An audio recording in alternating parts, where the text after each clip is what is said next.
దేవాది దేవునికి మహిమ కలుగునుగాక. మీ అందరికీ నా హృదయపూర్వక వందనాలు తెలియజేస్తూ, మరి అదేవిధంగా కొన్ని మంచి మంచి వాక్యాలు మనం దేవుని ఎప్పుడు జ్ఞాపకం చేసుకోవాలి, ఎలా జ్ఞాపకం చేసుకోవాలి, ఏ దినాల్లో జ్ఞాపకం చేసుకోవాలి, మరి ఏ పరిస్థితుల్లో మనం జ్ఞాపకం చేసుకోవాలి అన్నదాన్ని గురించి కొద్ది మాటలు ధ్యానించుకుందాము. దేవుని స్తోత్రం కలుగునుగాక.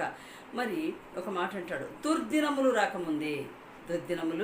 రాకముందే ప్రసంగి రచయితే రాస్తూ ఉన్నాడు. ఏమంటున్నాడు 12వ అధ్యాయంలో, దుర్దినములు రాకముందే ఇప్పుడు చీకటి అందు నాకు సంతోషము లేదని నీవు చెప్పు సంవత్సరములు రాకముందే. చూడండి, ఎప్పుడంట దుర్దినాల్లో ఉన్నప్పుడే, దుర్దినాలు రాకముందే మనం దేవుణ్ణి స్మరణకు తెచ్చుకోవాలి. ఇప్పుడు వీటి అందు నాకు సంతోషం లేదు, దేని వలన కూడా నాకు దేని లేదని నీవు చెప్పు సంవత్సరాలు రాకముందే అంటున్నాడు. దుర్దినములు రాకముందే ఇప్పుడు వీటి యందు నాకు సంతోషం లేదని నీవు చెప్పు సంవత్సరాలు రాకముందే. చూడండి, ఇక మనకు ముందు కాలంలో రాబోయే సంవత్సరాలు రాకముందే ఏమైనా తేజస్సునకును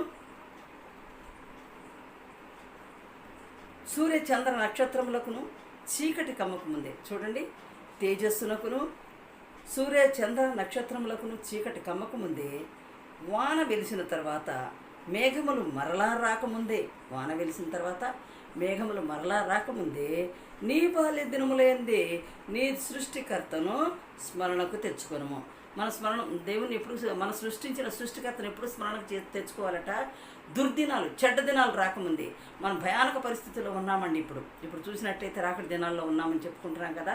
ఎటు చూసినా విపత్తులే, ఎటు చూసినా మరణాలే, ఎటు చూసినా ఇటు చూస్తే వీళ్ళు చనిపోయారు, ఇటు చూస్తే వీళ్ళు చనిపోయారు. ఒక్కింట్లో ఈ దినమున మరి ఒక ఆయన మరి బాబాయ్ గారు చనిపోయారు అని చావు కబురికి వెళ్తే అక్కడ వాళ్ళ తాతగారు చనిపోయారు. ఒక ఇంట్లో ఎంత